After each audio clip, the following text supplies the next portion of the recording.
Title 2 बैलों की कथा। एक समय की बात है, एक गांव में हीरा और मोती नामक दो बैल रहते थे। दोनों का मालिक रामू किसान था।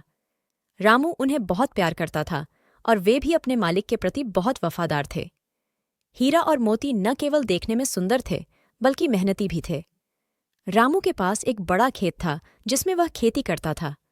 हीरा और मोती उसकी मदद करते थे और रामू की फसल हमेशा अच्छी होती थी। रामू के गांव में उनकी जोड़ी मशहूर थी। लोग कहते थे कि ये दोनों बैल रामू के हाथ में सोने की लंका ला सकते हैं। एक दिन रामू को किसी काम से शहर जाना पड़ा। उसने हीरा और मोती को अपने एक दोस्त के यहाँ छोड़ दिया, जो पास के गांव में रहता था। उस दोस्त का नाम हरिया था और वह भी एक किसान था, लेकिन वह अपने जानवरों की देखभाल रामू की तरह नहीं करता था। हीरा और मोती को हरिया के पास अच्छा नहीं लगा, क्योंकि वह उन पर बहुत सख्ती करता था और उनकी देखभाल में लापरवाही बरतता था। हीरा और मोती ने सोचा कि वे इस तरह की जिंदगी नहीं जी सकते और उन्होंने भागने का फैसला किया। एक रात जब हरिया सो रहा था तो दोनों चुपचाप अपने बाड़े से निकलकर भाग गए। वे रामू के गांव की ओर चल पड़े। रास्ते में उन्हें कई मुश्किलें आईं।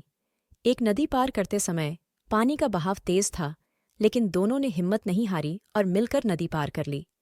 जंगल से गुजरते समय जंगली जानवरों का सामना करना पड़ा, लेकिन उन्होंने एक दूसरे का साथ नहीं छोड़ा।